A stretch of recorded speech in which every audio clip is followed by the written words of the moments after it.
Linda woke craving a bold leap, not coffee, not yoga, but something lit enough to fill her 50-year-old chest with purpose again. Toronto's autumn light slanted across her nightstand, spotlighting a leather notebook, its pages blank as her empty house. She'd scoffed journaling before, but last night's virtual circle, strangers spilling truths like maple syrup, stuck in her mind. Community centers had pamphlets on grief, she wanted ink on fire. Fingers trembling, she flipped it open. First line, what if sadness is just Linda's fingers hovered over cracked leather notebook, same one she'd bought decades ago for grocery lists, now repurposed.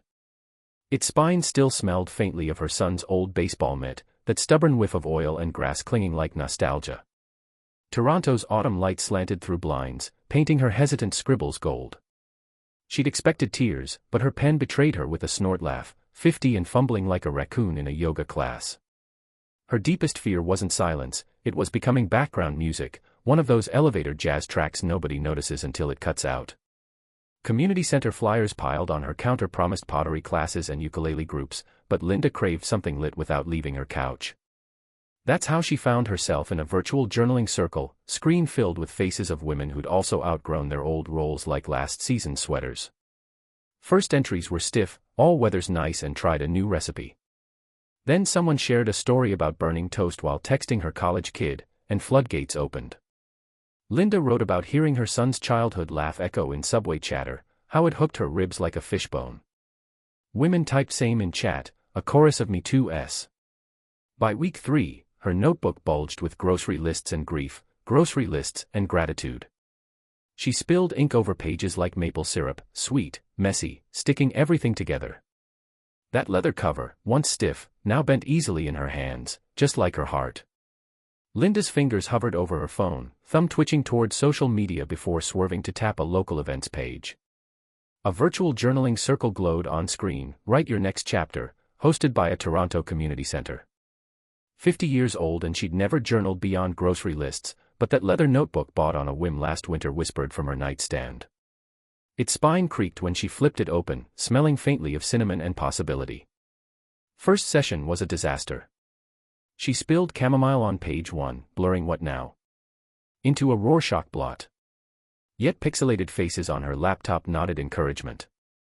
A silver-haired woman named Marjorie, who'd lost her bakery to gentrification but baked metaphors into every sentence, winked. Messy starts make lit stories. By week 3, Linda's entries morphed from Miss Sam's call again to sketching her old floral shop's layout. Could she teach workshops? Marjorie nudged her toward a pop-up Kensington market. Panic flared, she hadn't arranged peonies since 90s. But leather notebook held her shaky plans, its pages thickening with pressed petals and courage. One midnight, scribbling about her mother's resilience immigrating from Manila, she gasped. Notebook wasn't just recording, it was stitching her past to future. Next morning, she signed up for a terrarium class, laughing when sphagnum moss clung to her sweater like confetti. Virtual Circle cheered her tiny wins. When Linda confessed fearing irrelevance, Marjorie snorted. Honey, you're not expired yogurt. They renamed themselves Plot Twisters, celebrating stumbles as narrative gold. By summer, Linda's journal bulged with vendor contacts, a recipe for lavender shortbread, and a smudged doodle, her hands, dirt under nails, planting something new. Linda woke craving a bold leap, not coffee, not another scroll through her son's dormant Instagram, but something lit enough to shake quiet clinging to her Toronto condo.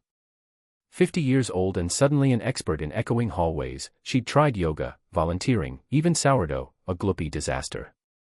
But that morning, fingers brushing cracked leather of an abandoned notebook, she recognized itch, not emptiness, but space. Community center bulletin boards usually advertised bingo or pottery, but between peeling staples she spotted a flyer for virtual journaling circle, all ages, all stories. Skepticism flared, since when did her inner monologue need an audience? Yet she signed up, if only to mock herself later. First session, screen glowing, she scribbled half-truths about weather and grocery lists. But when a silver-haired woman shared journal entries about rebuilding after losing her bakery, something cracked open. Linda's next page bled raw, miss his socks on floor. Miss being needed. Weeks in, her notebook became a battleground. Some days, entries were stubborn pushes against self-pity, made spanakopita. Burnt edges count as rustic. Others, she excavated forgotten dreams. Turns out, 20-year-old Linda had wanted to write travel essays. Leather cover grew supple from use, its scars mirroring hers. By summer, she'd filled 2 notebooks and smuggled 1 confession into Circle. Sometimes I'm glad he's gone. No gasps, just nods. Freedom, she learned, could be a slow unfurling. When she read her pieces aloud at a local library, knees knocking, voice steady, strangers murmured recognition. That leather-bound thing. Not just pages. Proof she'd fought through quiet and won. Creator woke craving a bold leap, not coffee, not another scroll through her daughter's old photos. She grabbed that buttery leather notebook, its spine cracked from years of half-started lists, and marched straight to her local community center. No overthinking. Just action. 50 years old, and she was about to do something lit. Inside, fluorescent lights buzzed over a bulletin board plastered with flyers for knitting circles and tax prep workshops. Creator slapped down her notebook beside a sign-up sheet for creative expressions. A teen volunteer blinked her. That's for, like, watercolors, woman grinned. Honey, I'm painting with words. She scrawled her name, then flipped open her journal right there on counter, ink bleeding a confession across page, empty house. Full heart. Now what? By next week, her scribbles had morphed into something fiercer, raw, messy, alive. She joined a virtual journaling circle, screen glowing with faces of women who'd also misplaced their purpose. They traded prompts like what's one thing you'd dare if no one was watching. Woman wrote about dancing in her kitchen, wearing her late husband's flannel, burning toast just because she could. Then came Exhibit. Center's annual Voices Unbound showcase usually featured finger paintings and shaky pottery. Not this time. She pinned her pages to a corkboard, unfiltered. One entry, circled in red, read, "Today I yelled a pigeon." It felt amazing. A woman in a beige pantsuit, clearly there for free muffins, snorted. Diary entries aren't art, creator shot back, neither is your attitude, crowd tittered. Then it happened.